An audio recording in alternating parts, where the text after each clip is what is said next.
Yeah, then let's start. Thank you, Tibor, for inviting me to that webcast. It's a pleasure. And now let's start. Let me introduce myself first. My name is Jörg Schauf. I'm a former German counterintelligence agent from the counterintelligence agency Bundesamt für Verfassungsschutz. I worked on cases like the Russian attack on the German parliament. I was the case lead for the German part of the Belgacom investigation and the TV5 Monde incident in France. So yeah, finally I moved along to a German bank and a German insurance. I led threat intelligence programs there. And before I joined CrowdStrike, I was working as a civil advisor to the German Cyber Command and of the German military. Quick look at today's agenda. I will talk about the strategic trends that we were monitoring last year from a CrowdStrike perspective, focusing on criminal observations and focusing then on several nation-state actors that might be a threat for Hungary or Europe in general. And finally, we'll have a kind of a wrap-up, and then we will have some Q&A session if you like to ask some questions at me. So thank you very much. Starting with the strategic trends today, the first and most important thing is that the adversaries in general becoming more and more capable, while the defenders of organizations, and there is no difference between public or private entities, the defenders are struggling in stopping them. That's more and more a bigger problem for organizations, because if you see here the statistics, we have quadrupled the number of cases from the beginning of 2019 to the end of 2020. So we have an increase for 450% of active intrusion activities within 2 years. That's basically a number that for the average organization is only hard to consume, because you still have basically the old technology and you can defend yourself with the old technology against most state-of-the-art attacks. And if you have look more or less, the red part here is nation-state activity, the gray part, the dark gray part is unattributed, and the vast majority of all attacks are e-crime activity with a focus of big game hunting ransomware attacks. And big game hunting means basically the big fish, where cyber criminals no longer target hundreds of banking accounts of the average civilian citizen. They are targeting the large accounts of large companies. So we had the first ransom demand last year with $1 billion in Bitcoins. So that's a huge threat.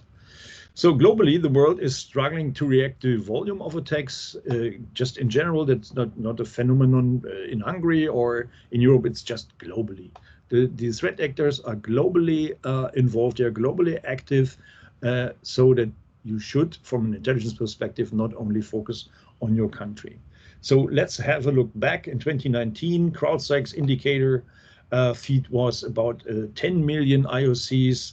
And 1 year later, we have already 40 million indicators. And if you would have a look at our threat intelligence portal today, we have 47 million indicators. So that means 7 million indicators added to our threat feed within 6 months. So that just gives you an impression how much the attacks are increasing and how much you have to have to pay more attention to the attacks on your organization.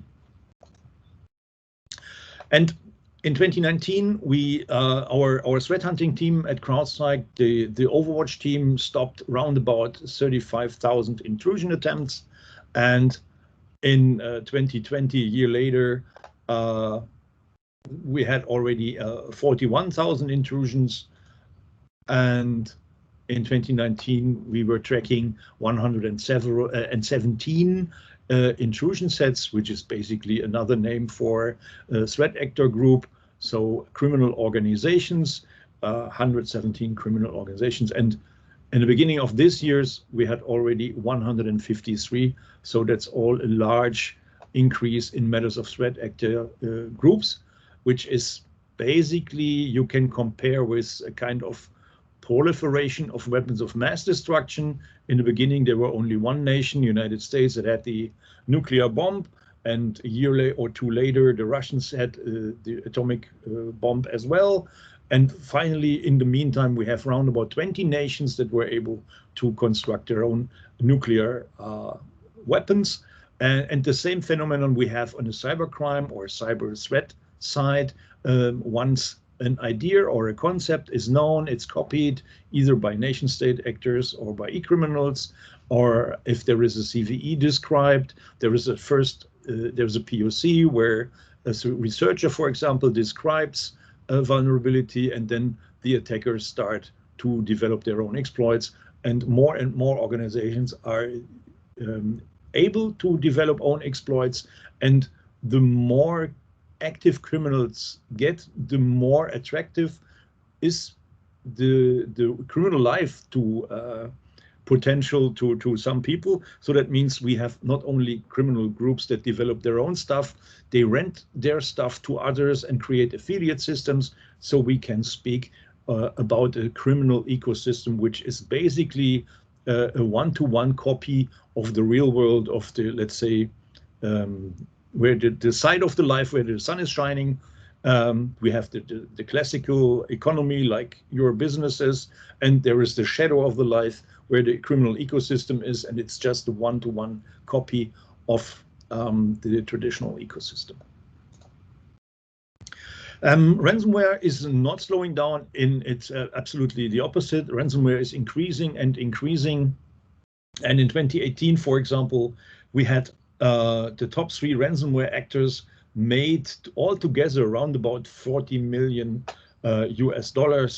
And in 2019, then we had already a new player on the field, Wizard Spider, and they alone made more than $100 million in a single year. And in 2020, it exploded, mainly based on the working from home phenomenon, where organizations were not able to keep their security defenses on a certain level. And then this led to more and more ransomware attacks. And if you see Doppelspider, they issued a ransom demand of $1.4 billion US in crypto money. So this is an unbelievable amount of money just for a single threat actor. And Wizard Spider made 34 million from a single victim. And if you compare this to 2 years before, the top 3 actors made only 40 million. So one gang alone is it's unbelievable. So, and Wizard Spider makes around about 150 million US per year in ransom. And we are monitoring around about 18 big game hunting gangs, and not all of them are that strong like Wizard Spider, but altogether it's a huge market, and it's very attractive for cyber criminals. And that means that the system is being still attractive and becoming even more attractive to other gangs, because they see that their revenue drops compared to other gangs. And like I mentioned, like in the real economy, if you see that others making money with their certain type of business, others start copying that type of business and want to make money on their own. And the same phenomenon we have here on the cybercriminal side. And threat intelligence is about understanding your organization, the adversary, and the relationship between them. And the understanding enables you to shed light upon the unknown and make better security decisions. And the less you know, the more vulnerable you are to risk and the more susceptible to strategic surprise. It comes down to how well you understand the relationship between your organization and the adversaries. How well can you understand their mindset, their capabilities? How well can you take this understanding and pair it to your understanding of your environment? And this is the core task of threat intelligence. And if let me quote my friend Albert Einstein. If I had 1 hour to save the world, I would spend 55 minutes defining the problem and 5 minutes solving it. And this is the core element of threat intelligence. It's all about defining the problem. And in matters of cybersecurity, you have to define your own threat landscape. That's the key element here. And however, from a CrowdStrike perspective, the cybersecurity industry is doing the complete opposite. We buy things without fully understanding the problem. We react to threats we do not fully understand. So the guys in the SOC are only in a reactive mode, fire extinguishers, instead preventing the breakout of fires. And finally, then we are surprised when breaches in our organizations occur. And this is what we call a strategic surprise. We started here on the left side. We bought things to protect us, but we weren't aware which technology was really able to defend us, because we weren't able to really describe our attackers our problem. And only if we understand a problem, we can solve a problem. And this is, if we do not prepare the right way, we get breached. And again, how exactly are adversaries going to attack you, and how exactly are you going to stop them? And this is the key point that you should ask yourself. Who is attacking me? How is this group, or how are these groups are attacking me?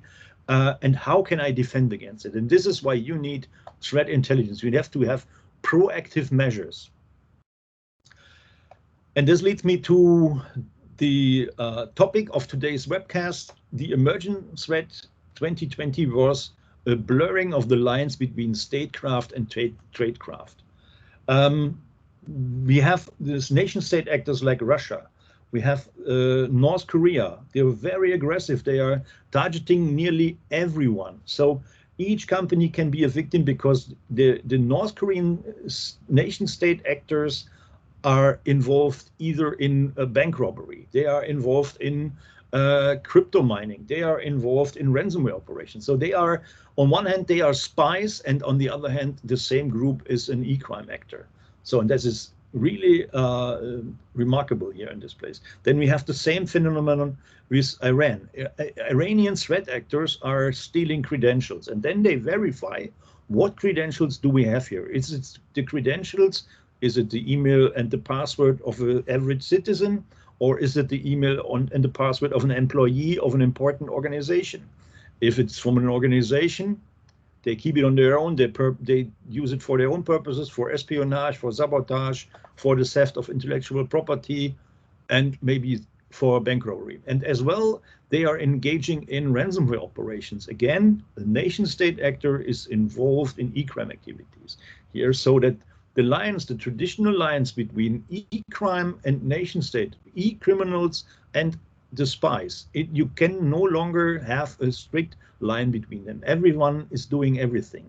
We have e-crime actors that are supporting nation-state actors. In China, for example, here Wicked Panda is a real dangerous threat actor. Wicked Panda is traditionally more an espionage organization. They target, for example, the European aerospace industry, satellite industry.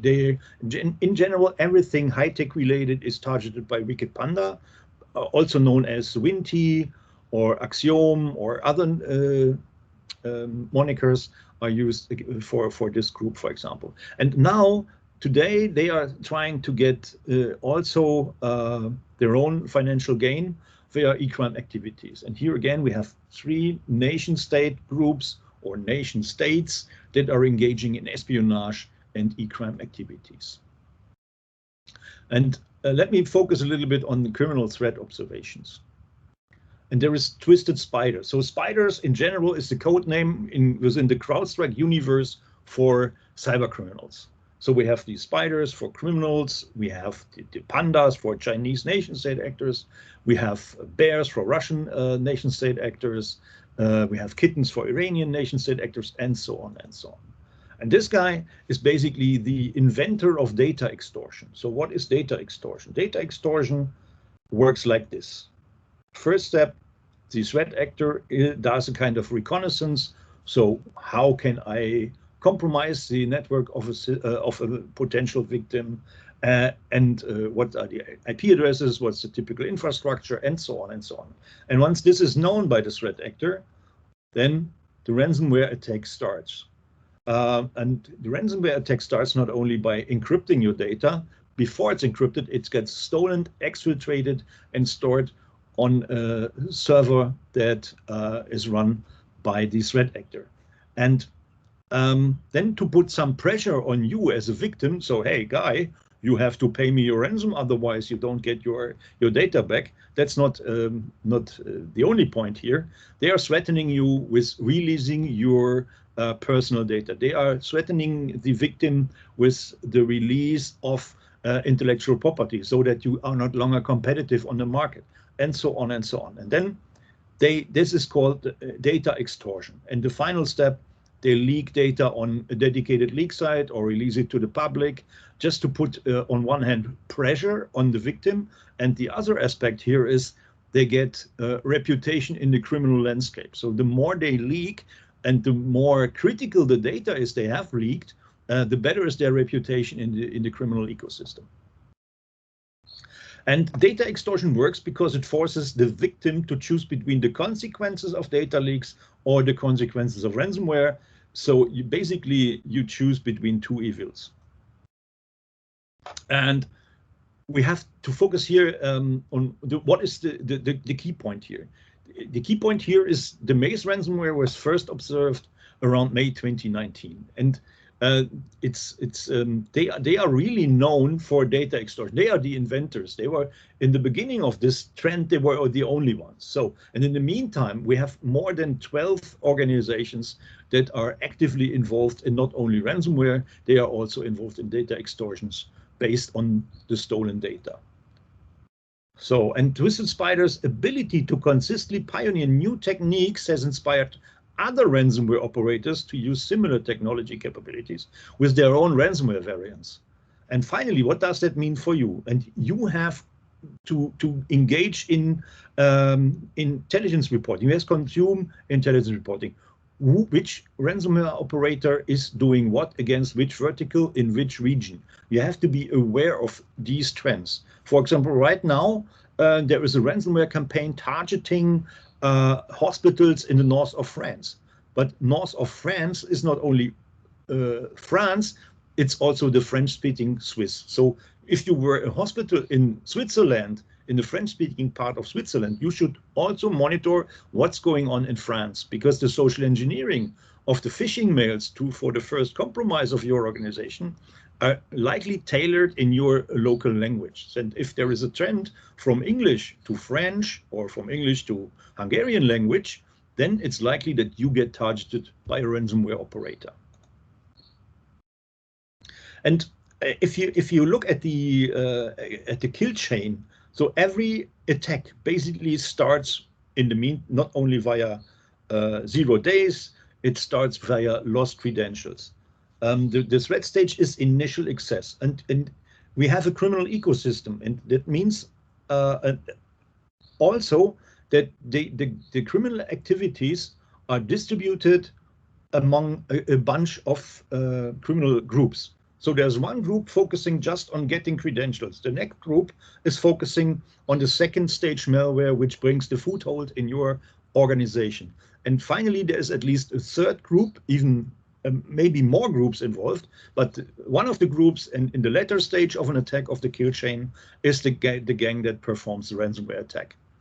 But this guy, if you can prevent that your credentials got stolen and sold in the criminal underground, you are much more safe than by employing any other protective technology.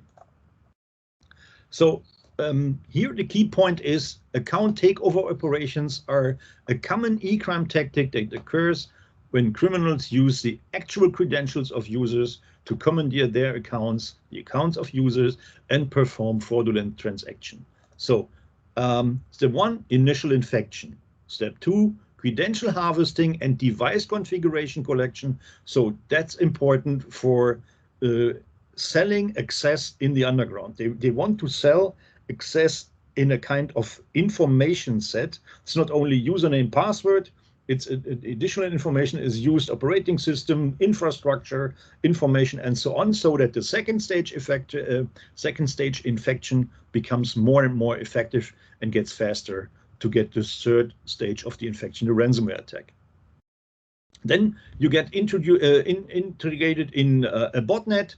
You get part of the botnet, and then finally the stolen credentials, depending on the value of the stolen credentials. Is it from the average citizen, or is it from an organization? Is it from the government? It's from a company, and so on and so on. The threat actor here, the account takeover operators or the initial access brokers, are always take into consideration the revenue of the victim. So if you have a yearly revenue of 50 million or 100 million, the tens logarithm of your revenue per year is the base for the calculation of the ransom demand, for example, and based on the potential ransom demand, the value of the credentials is calculated. And then this is what here is the secondary intrusion. It's basically a banking Trojan, like TrickBot or something like that. And then you have basically lost the game at that point.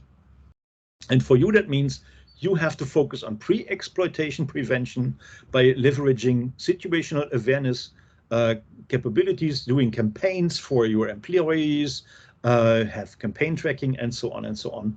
And then you have to get insight into criminal underground activities in certain marketplaces, which basically can be provided by CrowdStrike threat intelligence to our customers. One of the most famous and most active initial access brokers right now is a gang, or a person in this case, from Turkey.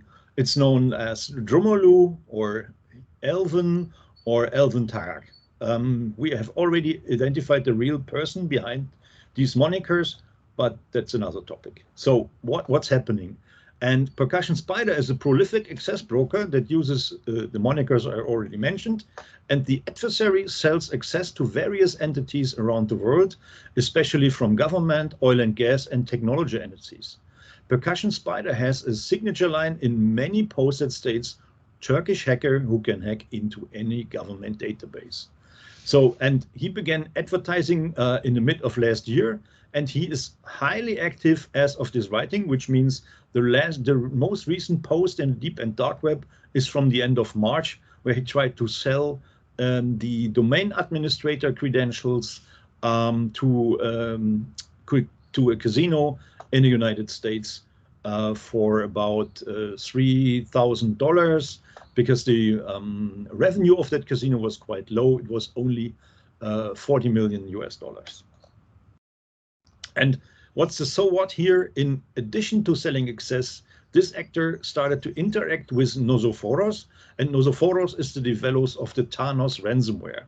And Percussion Spider, or Dromolu, and Nosophoros provided each other with positive reputation and reviews in a top-tier Russian language underground forum, and this was an indication of Percussion Spider's growth as it increases with its contacts and abilities. And finally, the better your credibility in the deep and dark web is, the more money you can generate, because you get more affiliates, you get a kind of a quality seal, which proves that the credentials that you sell are the money worth that you pay for it from a criminal perspective. Another player on the field is Dark Oxide, and Dark Oxide is targeting intellectual property and sensitive information. And it's an activity, and we call it an activity cluster. And he is leveraging a LinkedIn social network platform to engage charges of interest and deliver malicious payloads. And basically, the targeted industries are manufacturing and technology.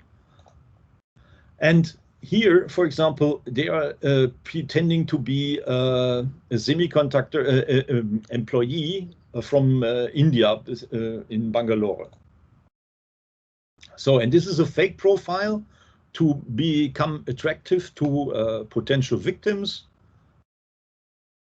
And then you see here how they communicate, what they offer, and already 172 contacts. And finally, they pretend to be recruiting, for example, and if they are successful in the first contact, they reach out to you, for example, and provide some documents to support their image they created. And in these type of documents, usually the first stage malware is implanted. So what does that mean for you as a potentially targeted organization? Right now, we cannot confirm a motivation or geographic nexus for this activity cluster at this time. So its activity indicates that it is likely a targeted intrusion actor or hacker for hire focused on the theft of sensitive data. And if you talk about hacker for hire, this is a huge business in India, because in India, it's not illegal to hack into other countries, no matter if government or public organizations or private companies or something. So, and there are several reported groups. In my former role for the German military, I was involved in some investigations against these guys, and they do not even try to hide. You can easily identify these groups, and they can move freely within their country because they don't break the law in the country they live in. Then we have another cybercrime group, Pinchy Spider, and an affiliate of Pinchy Spider uses the malware of Pinchy Spider to compromise the Uruguayan Navy, not the Hungarian Navy, sorry for that. And they stole confidential data, confidential files, and released it to the public in the deep and dark web. And what does that mean for you?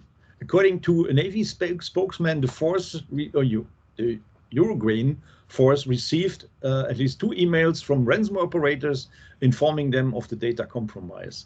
And the seller stated that some of the advertised data could be made available for sale on the dedicated data leak site belonging to Pinchy Spider, and these are the operators of our evil ransomware. However, right now there is no posted data on that site. But in the end, even as a government organization, you should not only focus on nation-state actors like the classical APT 28 Fancy Bear or Turla, Ouroboros, so the typical Russian organizations that you monitor from a nation-state level. You should also focus on e-crime actors that are targeting government entities. And government entities, that leads me to nation-state actors, and let me start with Russia. And here we have again a mix between nation-state interest and e-crime actors that are performing the activities for a nation-state actor. And we are pretty sure that Wizard Spider is not only an e-crime gang that is interested in its own financial gain. They are kind of patriotic or hacker for hire from a Russian perspective, because in their Sido malware, there is a keyword list. And if you have a look at the keyword list, you can directly see that it's not only for finance, like here in the middle, finance checking agreement and stuff. You see defense, you see compromised, clandestine, so typical government and intelligence agency keywords here, federal, investigation, clandestine, government, and so on and so on. And this is highly likely targeting the United States, FBI, NSA, of course, you can see this. So this is typically nothing an average cyber criminal would do.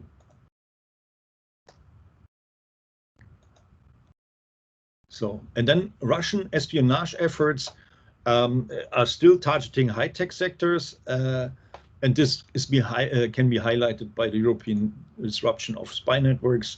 So in December 2020, Dutch General Intelligence and Security Service announced that it had declared 2 Russian citizens suspected of spying, and so on and so on. And basically, these Dutch intelligence actions are part of broader efforts by European governments throughout 2020 to disrupt Russian espionage operations in Europe, like last week when, for example, Czech government expelled some Russian diplomats and so on and so on. So Dutch SVR officers from Russia focus on Dutch artificial intelligence, nanotechnology, and semiconductor industry. The Danish intelligence were charging a Russian chemist, focus on methanol fuel cells. So this is important. Everything here can be used for the Russian military technology. And Russian is also kind of competing with Norway in the Northern Sea, in the polar area for natural resources and so on. And this is also something that is always on the shopping list of Russian intelligence. And I'm pretty sure that they have a similar interest here in Hungary because that's just the way they think. So that's the two key players. The SVR is the classical civilian affair, intelligence agency from a Russian perspective, and there is the GRU, which we know from a cyber intelligence perspective better than Fancy Bear, for example.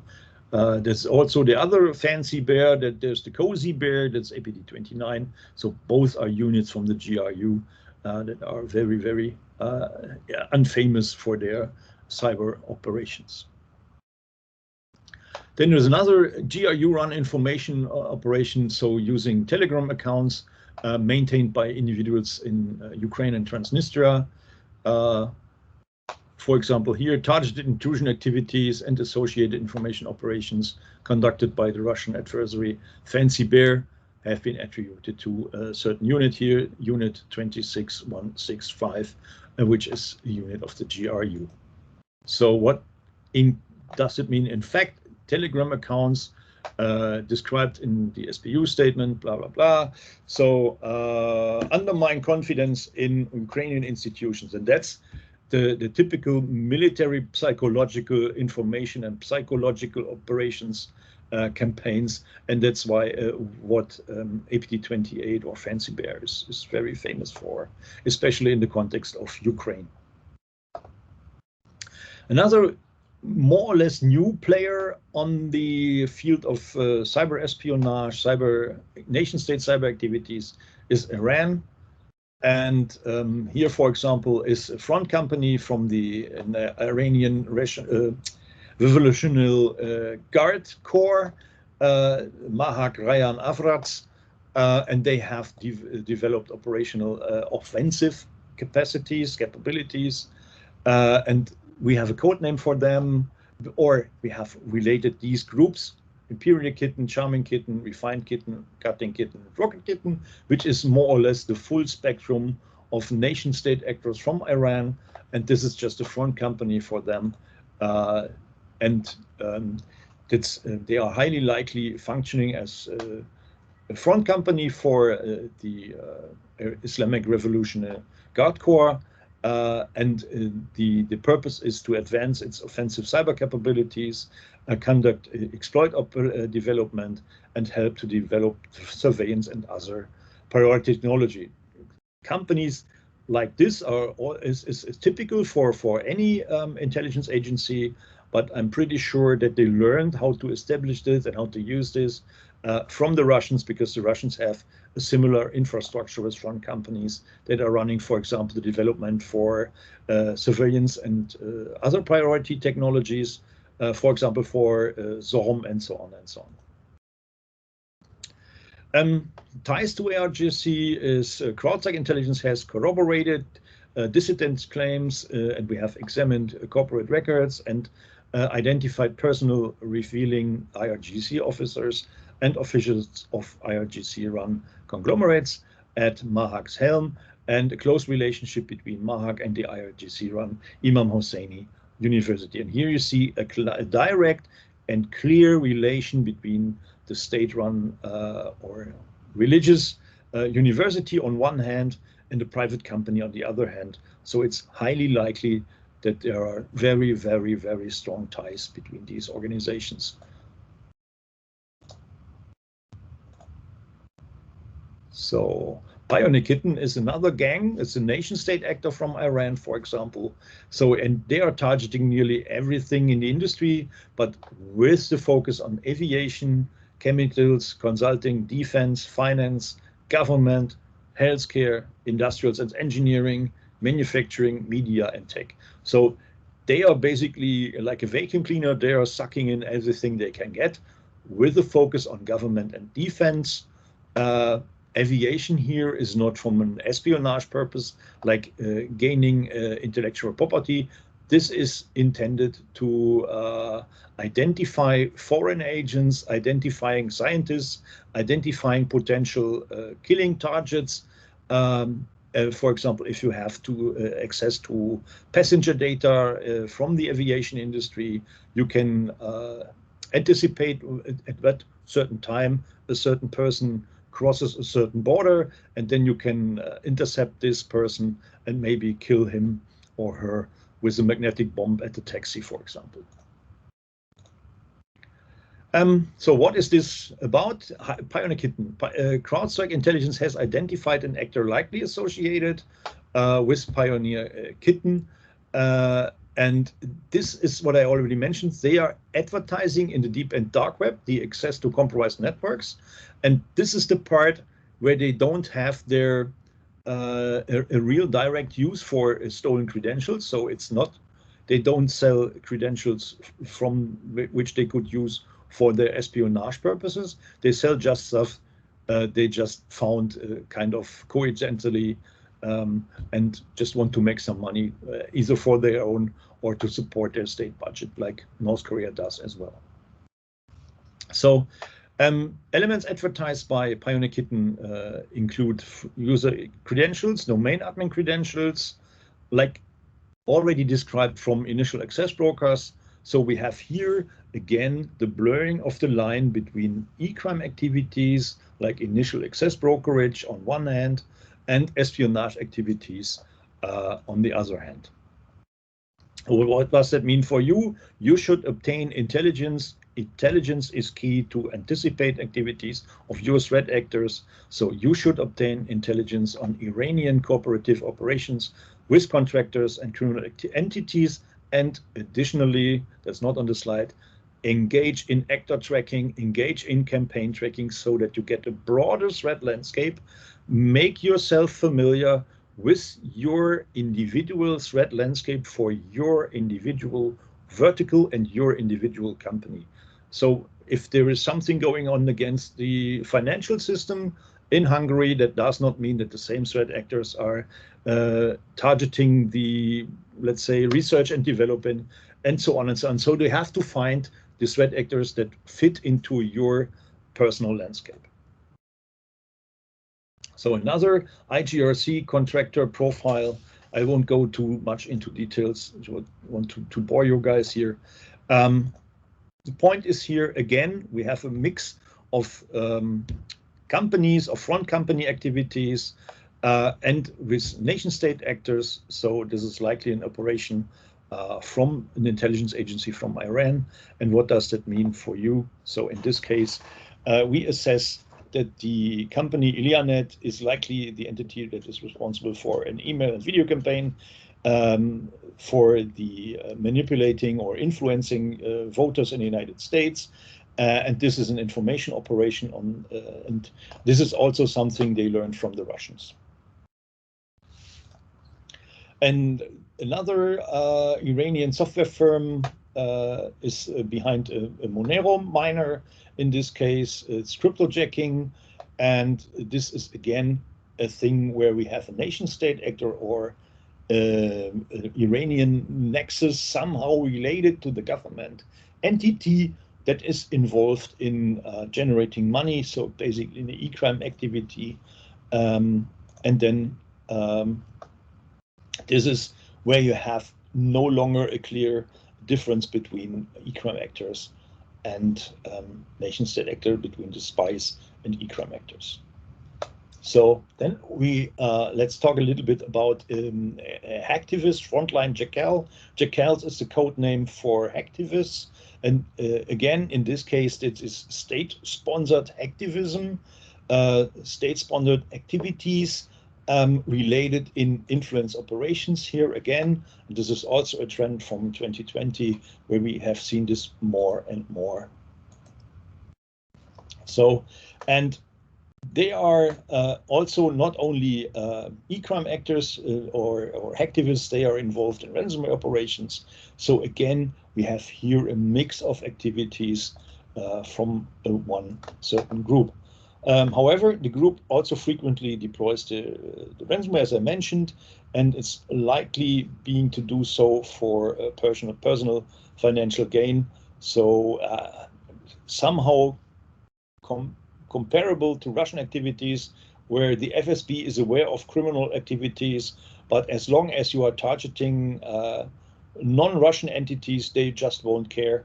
But if they need you, they want to force you into supporting activities, and this is likely something here in Iran that they do the same.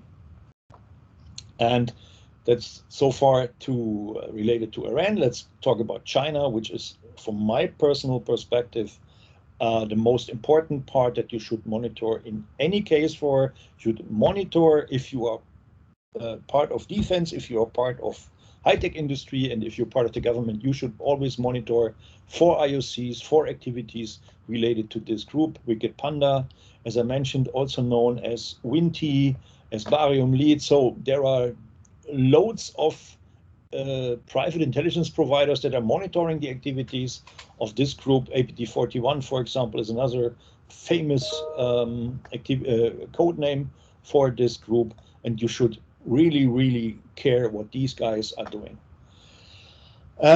We updated the Wicked Panda profile recently to reflect changes in our understanding of this adversary. So other intelligence vendors like Symantec have 3 subgroups of Wicked Panda, for example, and this shows the large number of activities, the various activities these groups have. But we think it's easier for our customers if we track everything under one group, so that you have all the activities in a central place. So group 1 does this, group 2 does the other stuff. So we have different modi operandi, and we have different regions where they are active, and basically, depending on the malware, we can distinguish 3 groups, but the modi operandi are relatively similar, so that we think they are somehow connected. They share somehow, sometimes malware, so that makes it also quite difficult to distinguish between these 3 groups. But in the end, depending on the victimology, the time, the used software, and so on, we could say that it's all belong somehow together. So what does that mean for you? So many of the clusters, this is a cluster, this is a cluster, and this is a cluster. Many of the clusters associated with these activities have believed early criminal ties, as well as contracting relationships. So this similar to the Russian, or what I described with Iranian activities. There's a front company involved in that, and basically, especially in China, you cannot run a business without the involvement of the state. So, and this is likely then an operation or a group, at least sponsored or directly belonging to the Ministry of State Security, the MSS. And they shared their shared use of code signing certificates of infrastructure and malware throughout the years can be used as a further evidence of the existence of a supply chain that services these groups, and this supply chain would also be tracked under the codename of Wicked Panda. And this is again very serious advice for you guys. Engage in campaign tracking of this adversary to track changes to their organizational structure, malware capabilities, infrastructure, and TTPs, and finally monitor for a change of their interests. So maybe you are not on the shopping list of these groups or cluster of groups, but maybe tomorrow. So then you should be aware of this and this, because it's hard to predict when Chinese groups change their interest. you have basically to monitor for more or less of each of the Chinese groups, at least if you are a government entity. So Wicked Panda again. Okay, this is a highlight. What does Wicked Panda do, for example? And then we have here, for example, a member of this group identified. He uses the moniker Black Fox, and he was using renting some infrastructure and so on and so on. So, and the problem here is the Yanglong website archive shows that it boasted about contracting work carried out on behalf of the People's Liberation Army, the Chengdu military region, and its connection to multiple legacy Chinese intrusion operators, and research and development with the National University of Defense Technology. So we have here a direct match between activities of a person and the Chinese military, the 3PLA. Although a one-on-one connection between Yanglong and early Wicked Panda intrusions cannot be made with high confidence at this time, the work of Yanglong on gaming anti-cheating system and its activity period from 2007 to 2014 strongly aligns with intrusion against gaming firms, especially in South Korea, but also around the world, in Taiwan and Europe and so on. And they can be publicly attributed to the original WinNTE group during the same time. So this is important. You should monitor the attacks on the gaming industry, even if you're not part of the gaming industry, because the same type of malware, the same type of TTPs they use against the gaming industry might also be used against the government sector in your country or against the high-tech industry here. Then if we not only see the cyber level of our life, there is the real world part, and in the real world, China has the 1,000 Talents program, and this is also a key point to have in mind, at least from an governmental standpoint and from a high-tech company standpoint. They try to attract scientists and engineers from overseas in order to facilitate the transfer of knowledge to the Chinese state. And this is a real strategic plan from them. Please reach out to your own government. Please reach out to your own intelligence agencies to get information related to the 1,000 Talents plan, to get some kind of awareness, to get to become able to take countermeasures, to protect your intellectual property and to protect your national economy. Then we have former US university researchers, and they were convicted, they were guilty, they took money from the Chinese state, and finally this can be seen as espionage, and this is basically a crime. And what does that mean? There are currently 22 Chinese state-sponsored technology transfer programs targeting individuals worldwide. So that means that it's not only Germany, not only UK or United States, they do it all around the world. As soon as you are somehow involved in high-tech technology, companies developing whatsoever might be useful for the Chinese competition on the world market, they reach out to your talents and try to get the information from them. So then the next thing is the Chinese try to motivate countries to invest into their China is investing in these companies, for example, to get some kind of dependence, especially in Africa or in South America. That is a real huge amount of money, billions of US dollars, and this that has a direct influence on the market there. So if China invests there, you buy in China and no longer from Western countries, and that's basically the problem here. And then we have Mustang Panda, that's another Chinese group, and they steal, for example, in this case, surveillance data from the African Union headquarters. So this is a type of military espionage case. And this was identified by Japan's Computer Emergency Response Team because they were monitoring already identified C2 infrastructure of the Chinese guys. And this is something that you could always use as an indicator.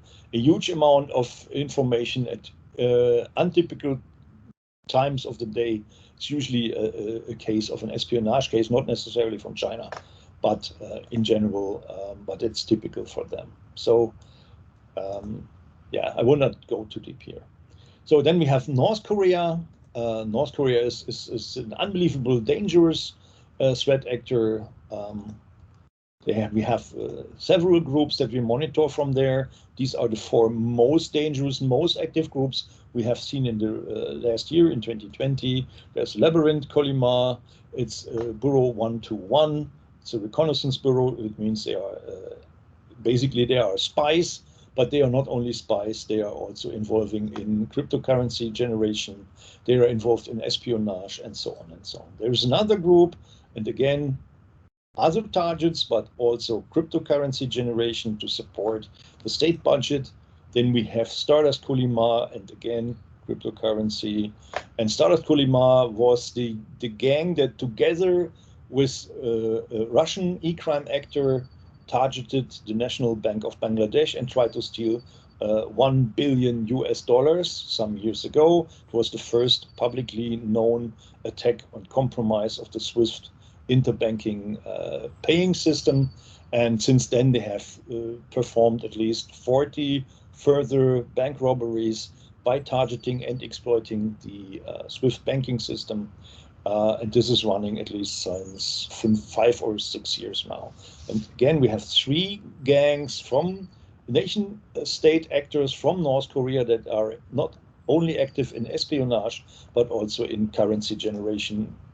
And they are always tried to getting into the financial system. Here is another gang, Ricochet, Kolyma, and they are especially targeting government entities, but in general, if it comes to North Korean threat actors, they are always behind activities against government, and they are always behind activities against the financial system, or they are involved in cryptocurrency generation, either by robbing crypto exchanges or by crypto mining via compromised web servers. And that's what I mean. The biggest Bitcoin theft of 2020 performed by North Korean group, by the Lazarus Group, and basically Lazarus Group is the moniker for a couple of groups, namely especially Stardust, Labyrinth, and Silent Kolyma, all together are kind of a joint strike force here. And they compromised the Singaporean cryptocurrency exchange, and they stolen $150 million in cryptocurrency. And then let me focus just a little bit on Stardust Kolyma. Stardust Kolyma is this threat actor. It's known as Hidden Cobra, and Hidden Cobra is the bank that performed the bank robbery of the Bangladesh bank that I already mentioned. So that let me just skip this slide. And then we come quickly to an end of my presentation today. So this is what I meant. LinkedIn and WhatsApp is used as a tech vector. They are using fake profiles, pretending to be recruiters, and they are sending job offers to defense contractors, for example, and they are targeting individuals on LinkedIn and then sending them documents with malware. And again, what does it mean for you? You should obtain threat intelligence reporting to the specific type of social engineering techniques used by not only Labyrinth Kolyma, but also other threat actors, and focus on the malware and how to identify threats from this attack vector. And it's already late, so I will skip this. Yes. So basically, thank you. A conclusion. What does that mean? What I told you today, defensive considerations. make your technology smarter, either by employing CrowdStrike endpoint technology, or if it is not working for you for several reasons, make non-CrowdStrike technology, make all your technology smarter by consuming tactical intelligence, by IOC feeds, and so on, for your ZM, for your EDR, for your web proxy, whatsoever. Use Yara and Snort rules for your IDS, IPS, and so on and so on. Make the people in your SOC smarter via consuming of threat intelligence, via describing of TTPs, technical tactics, tools, and procedures. Enable your threat hunters to engage proactively in potential, in hunt for potential breaches, and so on. And on a strategic level, make leaders into better decision makers via threat intelligence. Provide your decision makers via, provide them strategic intelligence, sector reports, and so on and so on. Prioritize automation on a technical level. Engage in intelligence-driven threat hunting operations, and prepare for a breach by receiving incident response retainers, and so on. And finally, let me again emphasize, your ability to defeat advanced cyber threats rests almost entirely on your understanding of the problem. So if you don't understand who your enemies are, you cannot defend. So, and that's the key point. Thank you for your time. Thank you for your attendance. Do you have questions right now? Yes, so please raise your hands, and I can unmute you if you want. Don't be shy. Raise hands, just start or type in the chat. Yeah. So, yeah, sorry. No worries. Hi, Eric. Thanks for your presentation. It was very nice and informative. I assume what you have presented today for us relies on many human intelligence, not only artificial intelligence, which CrowdStrike, the product, does and provide us. Yes, that's true. So we have our own intelligence unit consisting of more than 130 analysts. We have a pure non-technical intelligence team. We have a pure 100% technical intelligence team. We have a deep and dark web research team, and we have a fusion team which combines all the intelligence from the others into our finished intelligence, which finally can be used for a presentation like today. Thank you. So, and we offer our intelligence to our customers, just not only for webcasts and presentations. So if we talk about engage in campaign tracking, that means in the end that you can get this information from CrowdStrike to support your organization. You can get the IOC feeds, you can get reports, you can get malware analysis, and so on and so on. Everything CrowdStrike does is intelligence related. So for example, if we would use our sandbox, the sandbox wouldn't only tell you that something is dangerous or it's not dangerous, it would always tell you if it's dangerous, who is behind, what are related indicators, so that you can get the full picture to get the fastest reaction to an incident that you might experiencing at that point of time. More questions, please. One from my side, I don't know if everybody is in, but do we have the possibility to have a short overview from the platform, from the threat intelligence module? Sure. Give me a second. How it's look like? Yeah, give me a second. Probably somebody's interested in, just did not tell yet. Yeah, that's very easy to do. Give me a second just to start that here up. So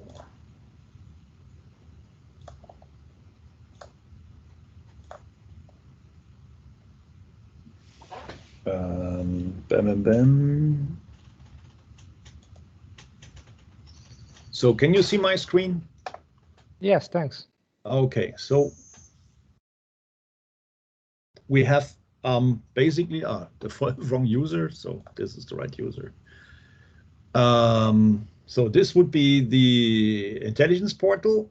We would start with the finished intelligence here at that place. So we are monitoring more than 154 groups, nation state actors, e-crime actors, hacktivists, and this is a dashboard which is freely configurable. And then you could directly pivot into details by clicking either on the targeted industry that you might belong to. You could have a geographical focus or an actor focus, which then finally would look like this. So from a top-down approach, you have identified a threat actor that is relevant to you. You could filter down for, let's say, that threat actor, or you could filter down for state-sponsored activities against a certain region, let's say Hungary. So just for example, then here you see Labyrinth Collimar that I mentioned in my presentation. Then you can step into that threat actor. You could get all the IOCs related to the threat actor. You could see the kill chain of the threat actor, typical CVEs, used malware, and so on and so on. And finally, if you scroll down here, you get all related intelligence, finished intelligence related to that threat actor. Based on, maybe you get the strategic report here, targeting of the media sector, for example, or you get the malware analysis of a typical tool of that threat actor, and so on and so on. And basically, this scheme is done for all 154 threat actors. So right now we provide, from a report perspective, more than 8,300 reports to our customers. We provide more than 47 million IOCs to our customers, and everything is filtered down here in the user interface, or you can consume it via UI and use it, for example, in a threat intelligence platform like MISP, Threat Connect, or others. So we have all the technology integrations already in place. We support the top 5 ZM technologies. We support the top 5 threat intel platforms, and so on and so on. And it's independently consumable from our endpoint technology. This is endpoint agnostic, so you can use it basically offline without any other technology. Or the only thing you need is a browser to consume our intelligence. You know, I mentioned the sandbox, for example.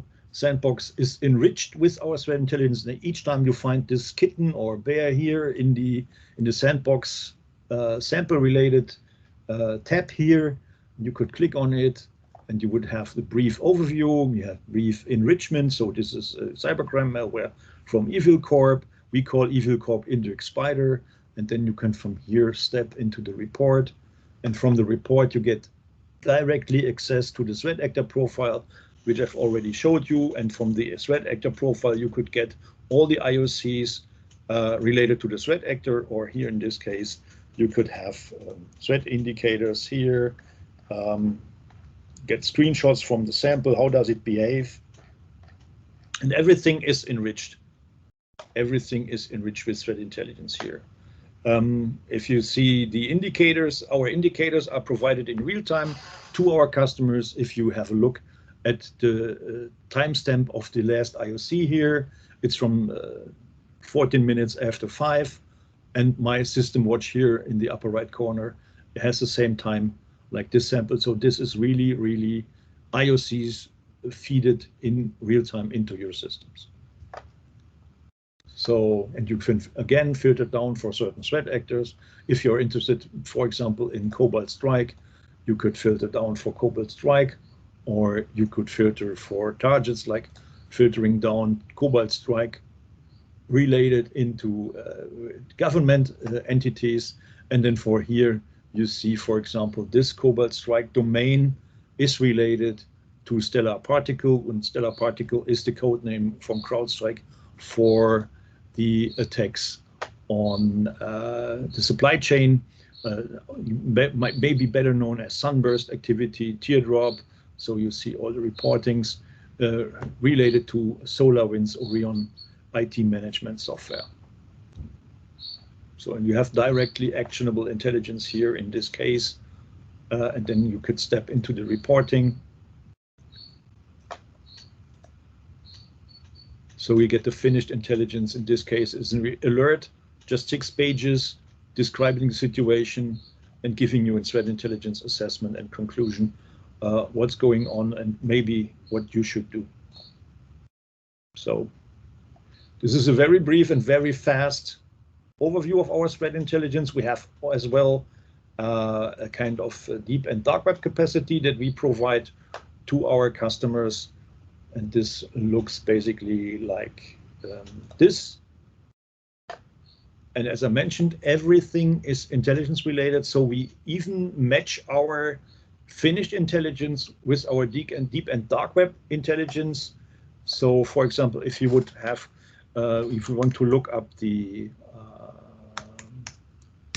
initial access broker, Drumolu, the guy from Turkey that I mentioned in the webcast, then you would get the finished reporting for that threat actor we call, which we call percussion spider in this case, and you would see the deep and dark web communication where the guy is offering credentials for compromised companies, so that the buyer can perform his ransomware attacks. So here in the upper half, you see the threat actor profile. You see the reporting that we have about this threat actor and his partner, Thanos Ransomware here.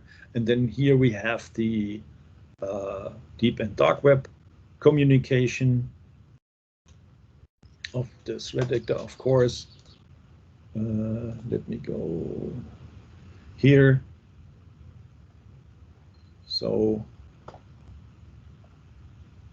the problem or the challenge with raw intelligence or deep and dark web intelligence is always that you don't necessarily speak the local language of the threat actor. So for me, my example, I don't speak Russian, I don't speak Iranian, I cannot read Farsi, I cannot read Korean language, and so on and so on. And that's why we integrated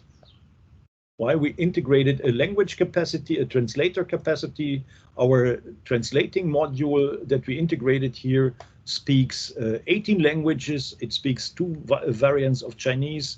It speaks Korean, it speaks Vietnamese, and it speaks the hacker slang as well, so that you don't, that you always get a readable, really readable and understandable result from our deep and dark web capacity here. And the communication, for example, the selling activities of Drumolu started in the mid of 2020 last year. So, and then if you scroll down, the recent activities are from the end of March. And this is what I mentioned in my webcast, in my presentation is here. He's selling the access domain admin account for a casino in the United States. And the revenue of that casino is 42 million. And he's selling the domain admin access, just username and password for $3,000. So the revenue is not very high, but still attractive for some ransomware operators. So they can, let's say, 1% of the revenue here would be still easy money for them just by performing a ransomware attack. Maybe we have some more results. Yeah, some more recent results from beginning of April.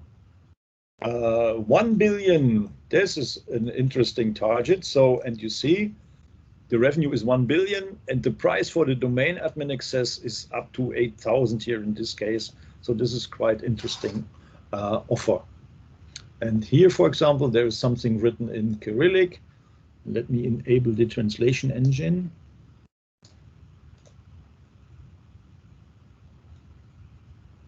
Going down, takes a little bit, and it should be translated.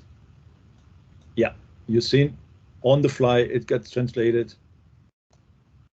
into English. Or from which language you might be interested. Usually there are not so much languages spoken in the deep and dark web. So with our 18 languages, including the hacker slangs, you are on a good way, I think. So, and we have identified some threat actors that where we were able to calculate or to figure out how they calculate the ransom demand, and they use the tens logarithm of their yearly revenue here, and this would be then the ransom demand once they have compromised and encrypted the infrastructure of that company here. Any questions related to that? That was a very quick. Usually we can always have a one-on-one briefing on topics or a demo. So whatever you like later, just reach out to Tibor and then we will arrange something.